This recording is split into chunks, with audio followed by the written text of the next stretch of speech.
Okay, so we said we are all overwhelmed by all that stuff that we have. Our open ends, our loose ends, our open loops, however you call it.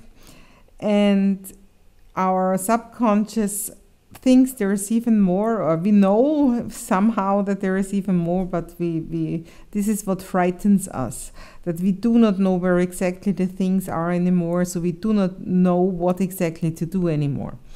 So as said, your first thing to do is that you have collecting places, that you have specific places for all different kinds of incoming material, and not 10 different spots where you collect it.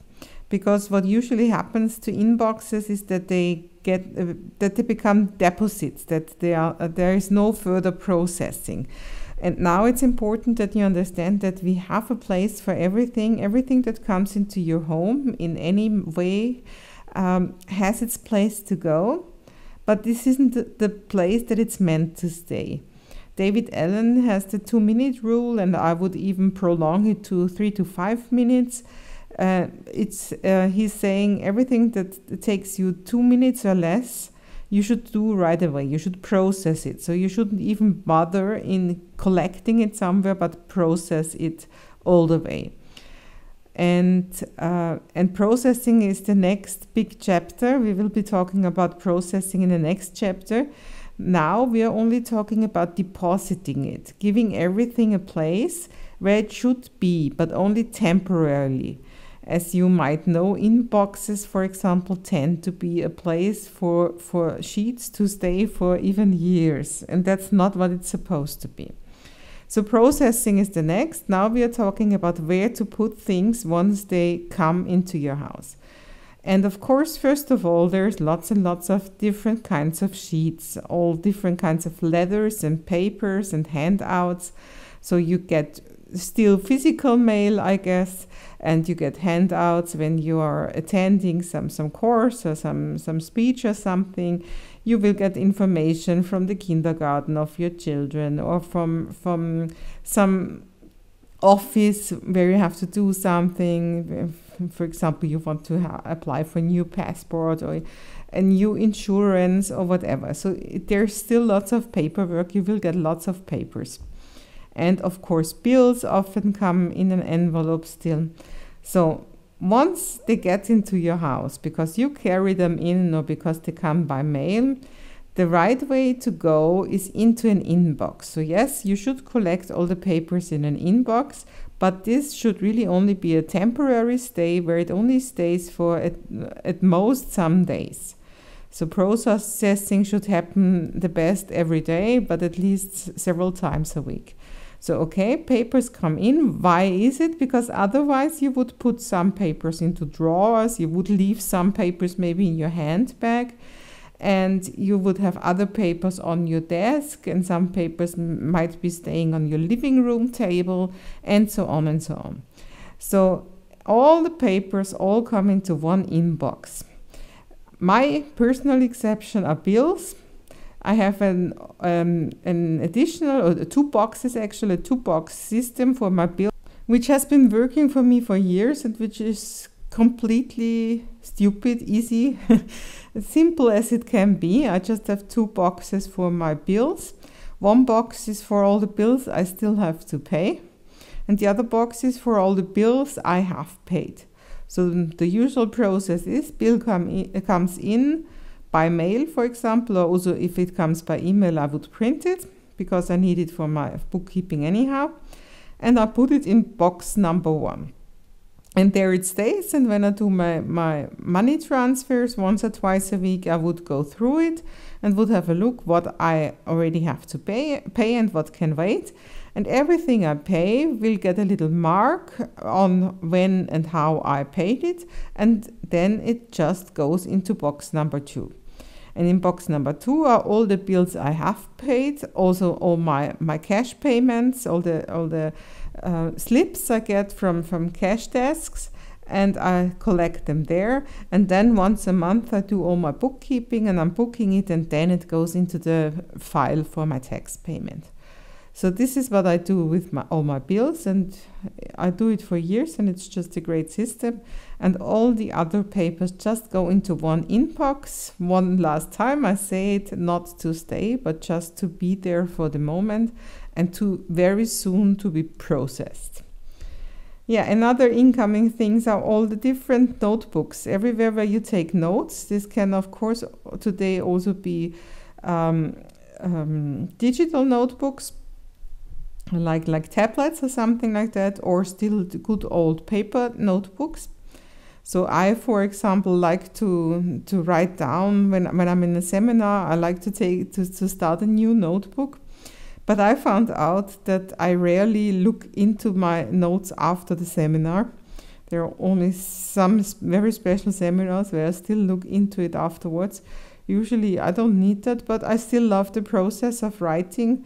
So I keep these notebooks in one box, and if I think that I still need the information from the seminar, then I have them here. But I have notebooks that I'm using on a very regular basis, on a daily basis.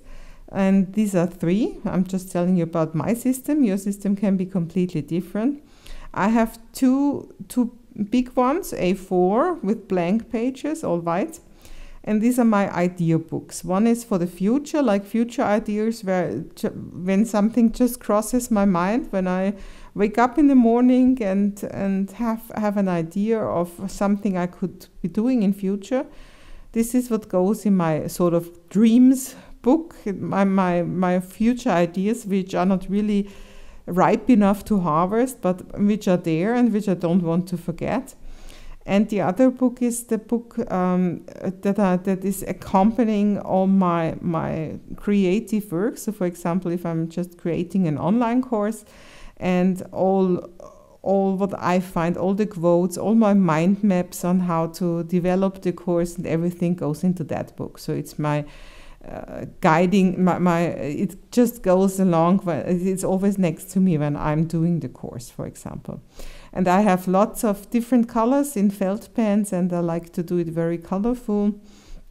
So this is the second book. These are my 2 idea books. And then I have a smaller, an A5 notebook.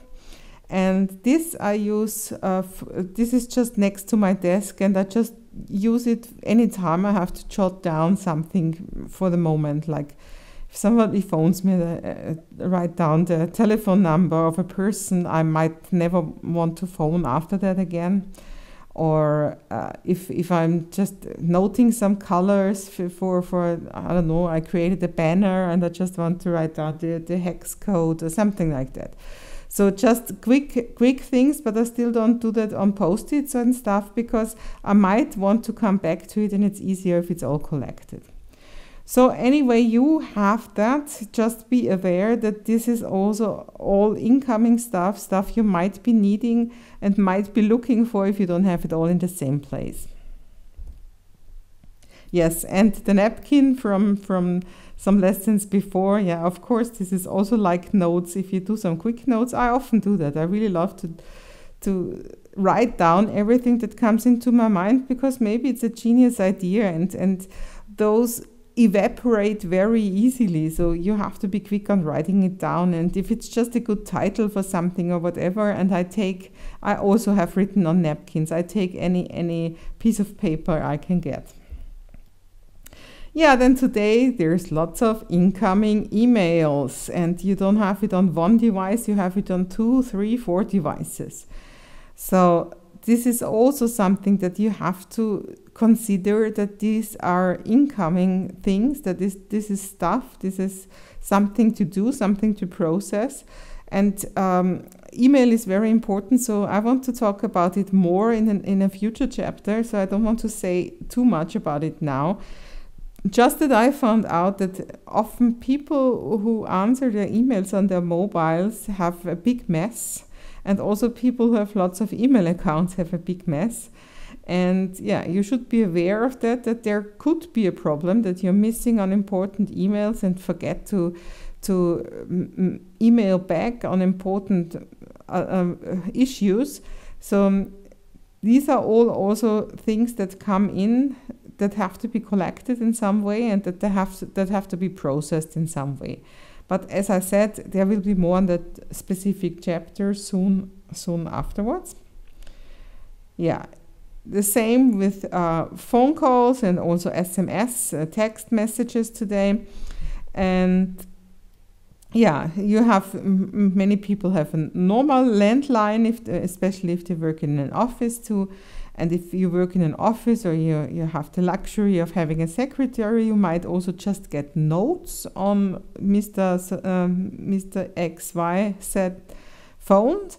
And then, of course, you will also have voice messages. So all that too is all incoming stuff that has to be processed, that has to be noticed, and that should have a clear way of dealing with it. Yeah, then today we get lots of pictures and videos, and today you don't take pictures with your normal camera. You take pictures with your digital camera, and then you take some pictures with your mobile phone or even with your tablet, and then you get some pictures emailed or via Dropbox. So you get lots of pictures, but if you actually want to find some, it's often difficult. So really making nice albums is one thing that you don't do that often in your life, at least if you are like me. So just in order to be able to find the pictures again, you should at least open a document, a file in your computer, and just name it photographs or videos, and then just open one document with the number of the year, and maybe then a sub file with the month, and then put it there. So then it's at least not that hard to find.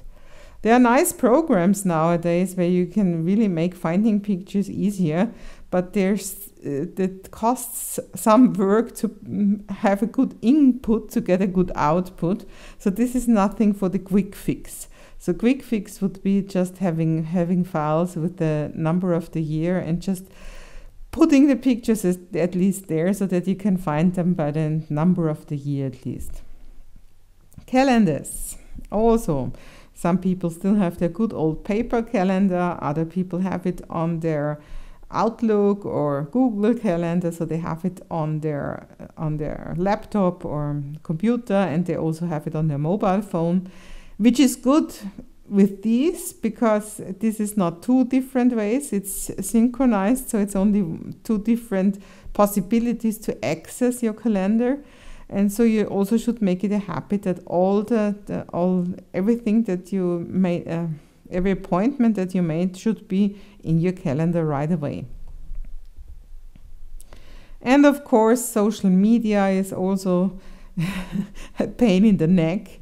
I think there are more channels every day, and then you have, if you're like me, you have clients who write you on Facebook, and others write you on Skype, and others on WhatsApp, and others text you, and others email you. Yes, and then my son asked me if I don't want to be on Telegram as well, and so on and so on. So often the advice is that you should only use one channel, but this is easier said than done, because if you have clients and clients are used to this and that, then of course you answer them on that channel. At least I do. But what I refuse is that if clients start using different channels, like once they text me and the next day they write me on Facebook and then they write me on Skype. Because what can happen then is that I know I got this document from my customer and I just don't know where, so I have to go through all my emails and through all my Skype messages and so on. And this is really a pain in the neck. So at least that's my way of handling it. At least agree on only one specific channel where you usually talk with your customer. Yeah, why am I telling you all this? Why is it important? It's when I had my learning center, it was really funny to watch when the school year ended, end of May, beginning of June. I was handing out papers on when the next school year would start, exactly the date, and the parents would already get all the dates for the next school year and lots of more information on when to pay and how to pay. And still, I got all these telephone calls, and they didn't only get the paper handed, they also got an email, and then they got a reminder email in the middle of the summer holidays and so on. And still, in September, almost all the parents phoned me or emailed me, when does the new school year start and what do we have to pay and stuff like that. And this is what I'm talking here. If you don't have a system for everything where it goes, a way, some place where it lives and some way how to process it from there, then you might know that you have got some information, but you won't find it anymore because you don't have a clear way of going, of processing it and of keeping it. And this is what you should start doing. This is the message on this. And because otherwise, it's also for your subconscious again. You know that there is so much stuff buried in this mountain of papers. You know that there's lots of important information. You don't know that there's lots of work in there, but you don't even dare to touch it anymore because it feels like a minefield, like a bomb, the whole thing. And this is what causes this permanent stress, this thinking I have so much stuff on my plate, there are so many open loops. And if you have clear ways on how to proceed and clear places where to collect things, then you can get much calmer on that. And if you like to collect everything that has to be done, everything that crosses your mind on Post-its, then go for it. If you want to stick Post-its to your desktop or to your wall and so on, do it. If you prefer to write it on small cards, or if you prefer to use Wunderlist or just a notebook list, then do it. But just do it one way. Don't put one information into your notebook and the next one on a Post-it, and the next you email yourself that you shouldn't forget, and the next you write into your calendar, and so on, because this becomes a big mess. And I want to show you one more way. I want to show you a software in the next video, which I think is quite nice. So just think of where does everything go when it comes into your life?